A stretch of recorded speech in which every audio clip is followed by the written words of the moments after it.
आश्विन अमावस्या श्राद्ध पक्ष का अंतिम दिन होता है और इसे सर्वपितृ अमावस्या के नाम से भी जाना जाता है। सर्वपितृ अमावस्या के दिन उन पितरों का, उन पूर्वजों का विधि विधान से श्राद्ध किया जाता है, पिंडदान तर्पण आदि कार्य किए जाते हैं जिनका अंतिम संस्कार विधिवत ना हुआ हो या जिनकी मृत्यु की तिथि ज्ञात ना हो। और इसके अलावा जो पूरे श्राद्ध पक्ष के दौरान अपने पितरों का श्राद्ध तर्पण आदि कार्य ना कर पाए हों, उन्हें भी श्राद्ध के अंतिम दिन अपने पितरों के नाम से पिंडदान, दान, तिलांजलि, जलांजलि जरूर देनी चाहिए। आज की इस वीडियो में आप सुनेंगे सर्वपितृ अमावस्या की व्रत कथा, अमावस माता की कथा, साथ ही आप सुनेंगे पितृ चालीसा भी। पितृ चालीसा का पाठ अमावस्या के साथ ही पितृपक्ष के दिनों में जिस घर में होता है उस घर में पितृदोष दूर हो जाता है, उस घर में सदा पितरों की कृपा भी प्राप्त होती है। श्राद्ध पक्ष में पंचबली भोजन जरूर देना चाहिए। पंचबली भोजन का क्या महत्व है, पहले आप इस बारे में जान लीजिए। गरुड़ पुराण में भी इस बात का जिक्र किया गया है। कहते हैं कि पंचबली भोजन से पितरों की आत्मा तृप्त हो जाती है, पितर बहुत प्रसन्न हो जाते हैं और अपने परिवारजनों को आशीर्वाद देते हैं। अगर आप श्राद्ध पक्ष में रोजाना पंचग्रास अर्थात पंचबली निकाल पाए तो बहुत अच्छा है। अगर आप रोज नहीं निकाल सके तो कम से कम जिस दिन आपके घर में पितरों का श्राद्ध होता हो उस दिन निकालें। उस दिन निकालना भूल गए हैं तो सर्वपितृ अमावस्या के दिन पंचबली भोजन आप जरूर निकालें। पंचबली भोजन में 5 तरह के जीवों को भोग लगाने की बात शास्त्रों में कही गई है। पहला भोग गाय के लिए, इसे गो बलि कहा जाता है। दूसरा कुत्तों के लिए, जिसे कुक्कुर बलि कहते हैं। तीसरा कौवे के लिए भोजन निकाला जाता है, जिसे काक बलि कहा जाता है। चौथा देवताओं के लिए निकाला जाता है, जिसे देव बलि कहते हैं। देव बलि के समय देवग्रास को जल में प्रवाहित कर दिया जाता है। और 5वां चींटियों के लिए निकाला जाता है, जिसे पिपलिकादि बलि कहा जाता है। देवग्रास के अलावा जितने भी भोजन हैं वो उन सभी को अर्पित जरूर करने चाहिए। सर्वपितृ अमावस्या पितरों के लिए मोक्षदायिनी अमावस्या मानी जाती है। हिंदू पंचांग के अनुसार आश्विन मास की अमावस्या तिथि को सर्वपितृ अमावस्या के नाम से जाना जाता है। श्राद्ध कर्म में, पिंडदान कर्म में सर्वपितृ अमावस्या तिथि का बड़ा महत्व है। शास्त्रों में यह तिथि सर्वपितृ श्राद्ध के नाम से भी जानी जाती है। श्राद्ध या पितृपक्ष के दौरान मान्यता है कि हमारे पूर्वज धरती पर आते हैं, इसलिए पितृपक्ष में तर्पण और श्राद्ध के साथ ही दान करने का विधान भी बताया गया है। मान्यता है कि ऐसा करने से पितर प्रसन्न होते हैं और अपने परिवारजनों को भरपूर आशीर्वाद प्रदान करते हैं। क्योंकि सर्वपितृ अमावस्या श्राद्ध पक्ष का अंतिम दिन होता है, ऐसे में जो भी व्यक्ति श्रद्धा और विश्वास से नमन कर अपने पितरों को आज के दिन विदा करता है, उसके पितृदेव उसके घर परिवार में खुशियां भर देते हैं। और जिस घर के पितर प्रसन्न रहते हैं, पुत्र प्राप्ति और सभी शुभ मांगलिक कार्य उन्हीं के घरों में होते हैं। अमावस्या के दिन सुबह जल्दी उठकर बिना साबुन के स्नान करें और फिर साफ स्वच्छ वस्त्र धारण करें। पितरों के तर्पण के लिए शुद्ध सात्विक पकवान बनाएं और उनका श्राद्ध करें। शाम के समय सरसों के तेल के 4 दीपक जलाएं और इन्हें घर की चौखट पर रख दें। एक दीपक लें, एक लोटे में जल लें। अब अपने पितरों को याद करें और उनसे ये प्रार्थना करें कि हे पितृदेव, पितृपक्ष समाप्त हो गए हैं, इसलिए वे परिवार के सभी सदस्यों को आशीर्वाद देकर अपने लोक में वापस चले जाएं। ऐसा करने के बाद जल से भरा लोटा और दीपक को लेकर आप पीपल के पेड़ की पूजा करने जाएं। वहां भगवान विष्णु का और सभी पितृ देवी देवताओं का ध्यान करते हुए पेड़ के नीचे उस दीपक को रख दें। जल चढ़ाते हुए पितरों के आशीर्वाद की कामना करें। पितृ विसर्जन विधि के दौरान या दीप जलाते समय किसी दूसरे से भूले से भी बात नहीं करनी चाहिए। सर्वपितृ अमावस्या की पौराणिक कथा के अनुसार श्रेष्ठ पितृ अग्निश्वात और बहिष्पद की मानसी कन्या अक्षोदा एक बार घोर तपस्या कर रही थी। वह तपस्या में इतनी लीन थी कि देवताओं के 1000 वर्ष बीत गए। उनकी तपस्या के तेज से पितृलोक भी प्रकाशित होने लगा और सभी श्रेष्ठ पितृगण अक्षोदा को वरदान देने के लिए एकत्रित हुए। उन्होंने अक्षोदा से कहा कि हे पुत्री, हम सभी तुम्हारी तपस्या से बहुत प्रसन्न हैं, इसलिए जो चाहो वरदान मांग लो। लेकिन अक्षोदा ने पितरों की तरफ ध्यान ही नहीं दिया। वहीं उनमें से अति तेजस्वी पितृ अमावसु को बिना पल के झपकाए वो देखती रही। पितरों के बार बार कहने पर कि हे अक्षोदा, वरदान मांगो। तब अक्षोदा ने कहा कि हे भगवान, क्या आप मुझे सच में वरदान देना चाहते हैं? इस पर तेजस्वी पितृ अमावस्यु ने कहा, हे अक्षुदा, वरदान मांगो।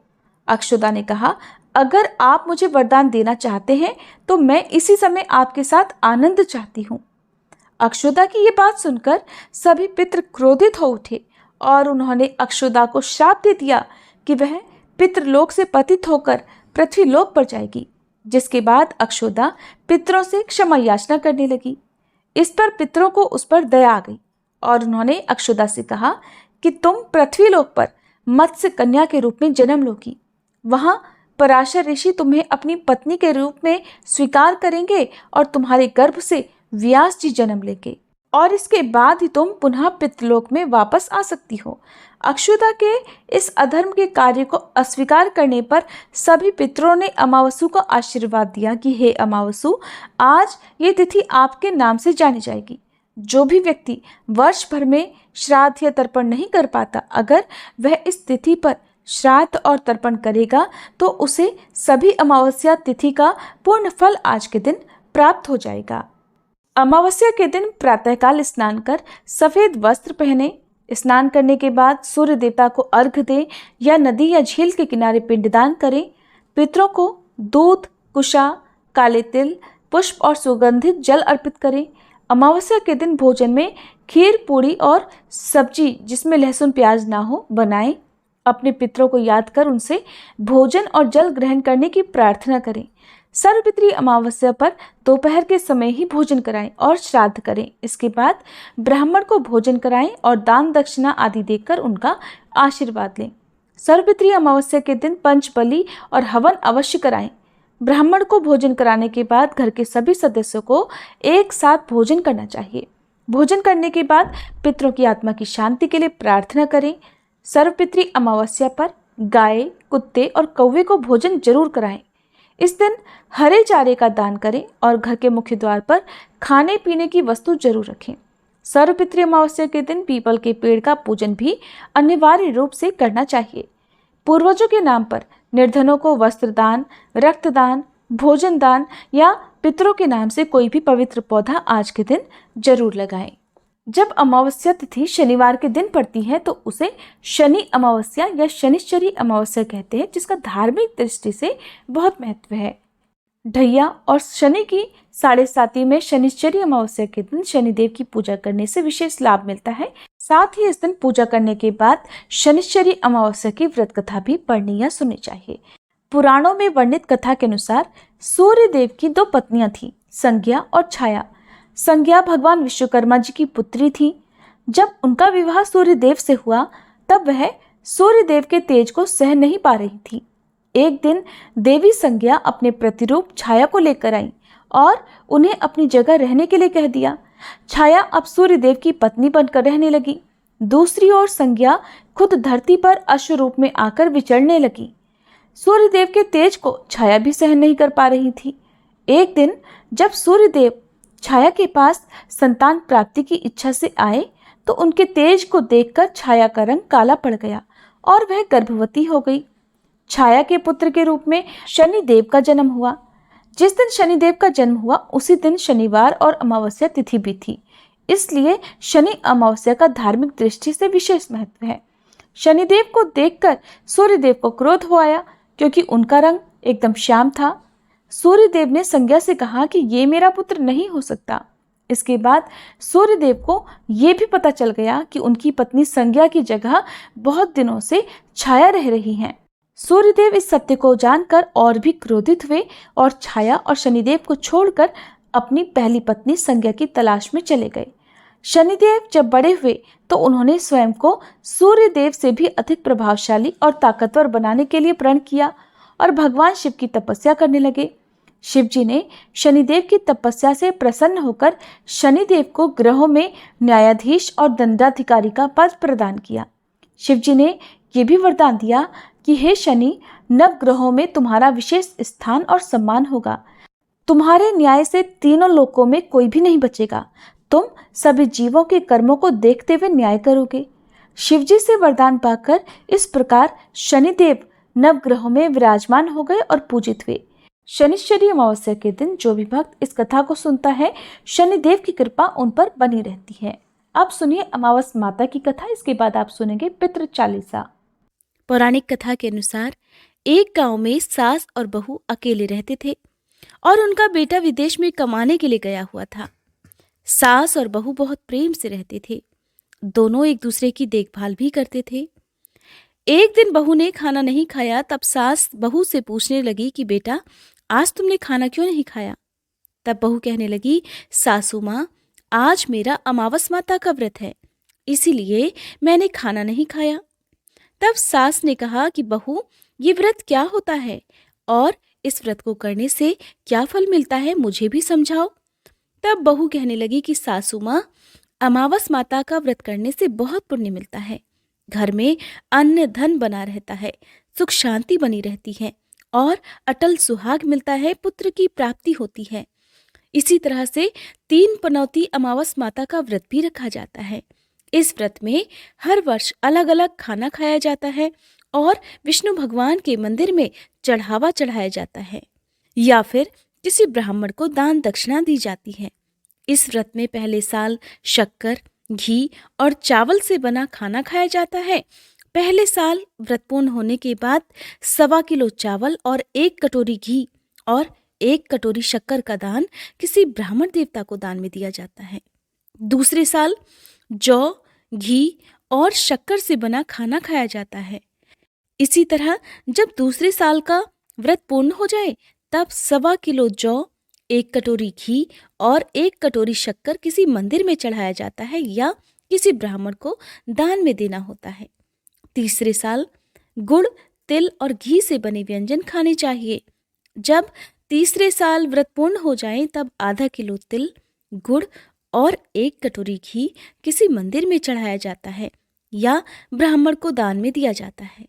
इसे ही सासू माँ 3 पनौती अमावस्या का व्रत कहा जाता है। फिर बहू बताने लगी कि माँ जी, इस व्रत का संकल्प लेने के बाद इसे पूरा करना जरूरी होता है। अगर पूरा नहीं कर सकते, तब घर परिवार में झगड़ा और घर में अशांति हो जाती है। तब सासू माँ कहने लगी कि बहू, मेरी तो उम्र हो गई है, लेकिन तुम ये व्रत जरूर करना। और तब बहू ये व्रत करना प्रारंभ करती है। एक दिन बहू ने किसी के कहने पर गेहूं से बनी रोटी खा ली और अमावस माता इस बात से नाराज हो गई। जो सास और बहू कभी बहुत प्रेम से रहती थीं, अब उन दोनों में झगड़े होने लगे। सभी गांव वाले भी हैरान हो गए कि इनके घर में ये सब क्या हो रहा है। सास अपनी बहू को कहने लगी, जब से तुम हमारे घर में बहू बनकर आई हो, तब से हमारे घर की लक्ष्मी चली गई है। तुम हमारे लिए बिल्कुल शुभ नहीं हो। तब बहू ने कहा कि माँ जी, आपके घर की लक्ष्मी चली गई है, तो मुझे बताओ कि कहाँ मिलेगी, मैं लक्ष्मी को लेकर आऊंगी। तब सासू माँ कहने लगी कि बहू, लक्ष्मी तुम्हें समुद्र के बीच में भगवान विष्णु के पैर दबाते हुए मिलेंगी। तब बहू ये कहकर चली जाती है कि माँ जी, अब तो मैं लक्ष्मी जी को लेकर ही आऊंगी, नहीं तो मैं इस घर में पैर नहीं रखूंगी। ऐसा कहकर बहू लक्ष्मी की खोज में चली गई। जब बहू लक्ष्मी की खोज के लिए निकली, तब उसे बीच रास्ते में गाय मिली। गाय बहू से पूछने लगी कि आप कहाँ जा रही हैं? तब बहू कहने लगी, हे गाय माता, मेरी सास कहती है कि मेरे आने से उनके घर में अन्न धन की कमी हो गई है और उनके घर की लक्ष्मी चली गई है, तो मैं लक्ष्मी को लेने जा रही हूँ। तब गाय माता कहने लगी, हे बेटी, अगर तुम जा ही रही हो तो भगवान से मेरे बारे में भी पूछ लेना। तब बहू कहने लगी, ठीक है गाय माता, मैं आपके बारे में भी पूछ लूंगी। तब गाय माता कहने लगी कि जब मेरा बछड़ा होता है तो वो मर जाता है, जिंदा नहीं रहता।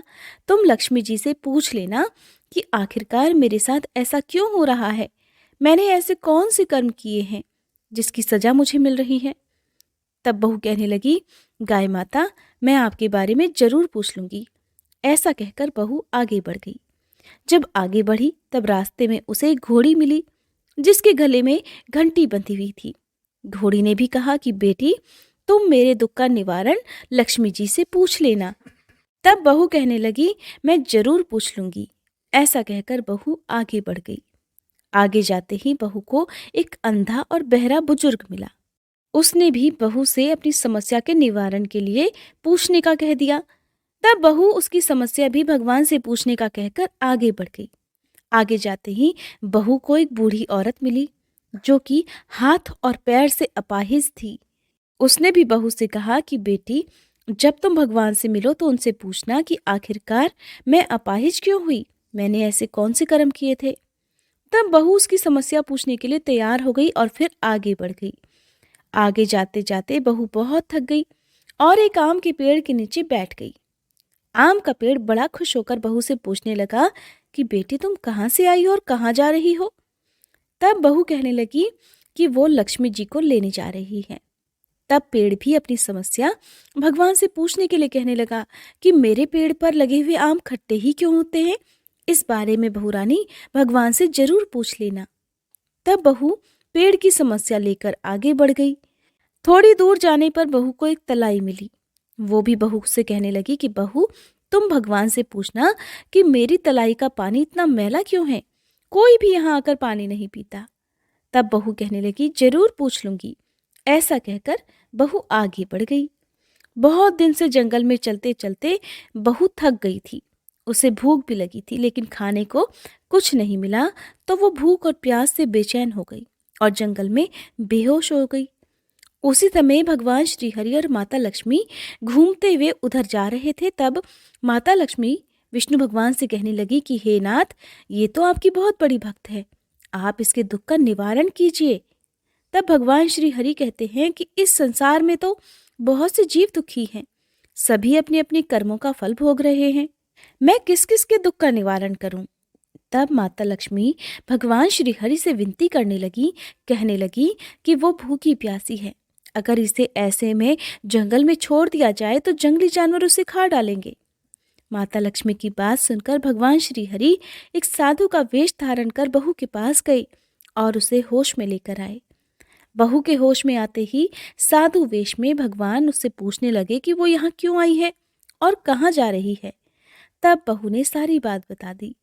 उसकी बात सुनकर भगवान श्री हरि और माता लक्ष्मी प्रकट हो गए। उनके साथ साथ प्रकट हुई अमावस माता भी। बहू ये सब देखकर उनके चरणों में गिरकर उन्हें प्रणाम करने लगी। तब अमावस माता बहू से कहने लगी कि बेटी, तूने मेरे व्रत को खंडित किया है, इसी की सजा तुझे मिली है, लेकिन अब मैं तुझे क्षमा करती हूँ। अब तुम घर को जाओ, तुम्हारा घर अन्न और धन से भर जाएगा, तुम्हारा घर सुंदर महल में बदल जाएगा और तुम्हारी सभी मनोकामनाएं भी पूर्ण हो जाएंगी। ये सब होने के पश्चात बहू ने रास्ते में जो जो भी मिला था उन सभी के दुखों का निवारण करने के लिए विनती की। तब भगवान श्री हरि कहने लगे कि गाय ने कभी अपना दूध किसी और को नहीं पिलाया, इस कारण उसके बछड़े जिंदा नहीं रहते, तुम उसका दूध पी लेना, फिर उसके बाद उसके बछड़े जिंदा रहने लगेंगे। और घोड़ी पिछले जन्म में आटा पीसने वाली महिला थी, वो किसी को आटा पीस कर नहीं देती थी, इसीलिए उसके गले में चक्की के पाट बंधे हुए हैं, तुम उसके पाट खोल देना, वो बिल्कुल ठीक हो जाएगी। और वो बुजुर्ग कभी भगवान के मंदिर नहीं गया, ना ही कभी उसने भगवान के भजन सुने, तुम उसे ले जाकर मंदिर में दर्शन करवा देना, इससे वो ठीक हो जाएगा। अपाहिज महिला, उसने कभी अपनी जवानी में दान पुण्य नहीं किया, उसकी ये सजा मिली है, तुम उससे कुछ भी दान करवा देना तो उसकी विकलांगता दूर हो जाएगी। और वो आम का पेड़, उसने तो कभी अपने पेड़ के आम किसी बच्चे को खाने नहीं दिए, इसी कारण उसके सभी आम खट्टे होते हैं। अब तुम उस पेड़ का आम खा लेना, फिर उसके बाद से उस पेड़ पर मीठे आम आने लगेंगे। और तलाई का पानी, पिछले जन्म में देवरानी जिठानी थी, वो हमेशा आपस में झगड़ा करती रहती थी, इसीलिए उसका पानी मैला है, तुम उसका पानी पी लेना तो वो तलाई शुद्ध हो जाएगी, फिर लोग वहां आकर पानी पीने लगेंगे। इस प्रकार बहू ने भगवान श्री हरि, माता लक्ष्मी और अमावस माता को प्रणाम किया, उन्हें धन्यवाद किया और अपने घर के लिए तैयार हो गई। रास्ते में उसे जो जो भी मिला उनकी सभी समस्या भगवान के कहे अनुसार वो दूर करती चली गई। सभी ने उसे भर भर कर आशीर्वाद दिया। घर पहुंचते ही उसका टूटा फूटा घर एक सुंदर महल में बदल गया। उसके घर में अन्न और धन के भंडार भर गए। अब बहू ने सासू माँ से कहा कि सासू माँ, आपने तो सच में कहा था कि मैं आपके लिए शुभ नहीं हूँ, मेरे जाने से ही आपके घर में लक्ष्मी आई है, अब आप यहाँ रहें, मैं मरने जा रही हूँ। तब सास ने कहा, बेटी, ये सब तुम्हारे अमावस माता के व्रत करने का फल ही हमें मिला है। तुम यहीं पर रहो, अब तुम यहाँ से कहीं नहीं जाओगी। इस प्रकार सास और बहू खुशी खुशी रहने लगे। और फिर एक दिन सास का बेटा भी विदेश से वापस लौट आया और घर में जब उसने खूब धन दौलत और धन के भंडार देखे, तब उसकी माँ ने सारी बात अपने बेटे को बता दी। इस प्रकार वह लोग खुशी खुशी रहने लगे और तीनों मिलकर अमावस माता के व्रत रखने लगे। अब सुनिए पितृ चालीसा। हे पितरेश्वर, आपको दे दियो आशीर्वाद, चरणाशीष नवा दियो, रख दो सिर पर हाथ। सबसे पहले गणपत, पाछे घर का देव मनावा जी। हे पितरेश्वर, दया राखियो, करियो मन की चाया जी। पितरेश्वर करो मार्ग उजागर, चरण रज की मुक्ति सागर। परम उपकार पितरेश्वर कीन्हा, मनुष्य योनि में जन्म दीन्हा। मातृ पितृ देव मन जो भावे, सोई अमित जीवन फल पावे। जय जय जय पितर जी साई, पितृ ऋण बिन मुक्ति नाही। चारों ओर प्रताप तुम्हारा, संकट में तेरा ही सहारा। नारायण आधार सृष्टि का, पितर जी अंश उसी दृष्टि का। प्रथम पूजन प्रभु आज्ञा सुनाते, भाग्य द्वार आप ही खुलवाते। झुंझुनू ने दरबार है साजे, सब देवों संग आप विराजे। प्रसन्न होए मन वांछित फल दीन्हा, कुपित होए बुद्धि हर लीन्हा। पितर महिमा सबसे न्यारी, जिसका गुण गावे नर नारी। तीन मंड में आप विराजे, बसु रुद्र आदित्य में साजे। नाथ सकल संपदा तुम्हारी, मैं सेवक समेत सुत नारी। 56 भोग नहीं है भाते, शुद्ध जल से ही तृप्त हो जाते।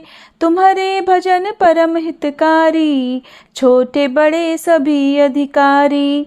भानु उदय संग आप पुजावे, 5 अंजुलि जल रिझावे। ध्वज पताका मंडपे है साजे, अखंड ज्योति में आप विराजे।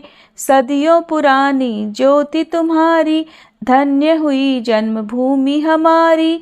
शहीद हमारे यहाँ पुजाते, मातृभक्ति संदेश सुनाते। जगत पितरो सिद्धांत हमारा, धर्म जाति का नहीं है नारा। हिंदू मुस्लिम सिख ईसाई, सब पूजे पितर भाई। हिंदू वंश वृक्ष है हमारा, जान से ज्यादा हमको प्यारा। गंगा ये मरु प्रदेश की, पितृ तर्पण अनिवार्य परिवेश की। बंधु छोड़कर इनके चरणा, इन्हीं की कृपा से मिले प्रभु की शरणा। 14 को जागरण करवाते, अमावस को हम धोक लगाते। जात जड़ूला सभी मनाते, नांदी मुख श्राद्ध सभी करवाते। धन्य जन्मभूमि का है वो फूल, जिसे पितृमंडल की मिली है धूल। श्री पितर जी भक्त हितकारी, सुन लीजिए प्रभु अर्ज हमारी। निश दिन ध्यान धरे जो कोई, तासम भक्त और नहीं कोई। तुम अनाथ के नाथ सहाई, दीनन के हो तुम सदा सहाई। चारिक वेद प्रभु के साखी, तुम भक्तन की लज्जा राखी। नाम तुम्हारो लेत जो कोई, तासम धन्य और नहीं कोई। जो तुम्हारे नित पाव पलोटत, नवो सिद्धि चरणा में लोटत। सिद्धि तुम्हारी सब मंगलकारी, जो तुम पे जावे बलिहारी। जो तुम्हारे चरण चितलावे, ताकि मुक्ति अवसी हो जावे। सत्य भजन तुम्हारे जो गावे, सो निश्चय चारों फल पावे। तुम्ही देव कुल देव हमारे, तुम्ही गुरुदेव प्राण से प्यारे। सत्य आस मन में जो होई, मन वांछित फल पावे कोई। तुम्हारी महिमा बुद्धि बढ़ाई, शेष सहस्त्र मुख सके ना गाई। मैं अति दीन मलिन दुखियारी, करहूँ कौन विधि विनय तुम्हारी। अब पितर जी दया दीन पर कीजे, अपनी भक्ति शक्ति कछु दीजे। पितरों को स्थान दो, तीर्थ स्वयं ग्राम, श्रद्धा सुमन चढ़े वहाँ, पूर्ण हो सब काम। झुंझुनू धाम विराजे हैं पितर हमारे महान, दर्शन से जीवन सफल हो, पूजे सकल जहान। जीवन सफल जो चाहिए, चले झुंझुनू धाम, पितर चरण की धूल ले, हो जीवन सफल महान। अगर आपको आज की ये वीडियो पसंद आई हो तो वीडियो को लाइक करके चैनल को सब्सक्राइब नहीं किया हो तो ज़रूर कीजिएगा।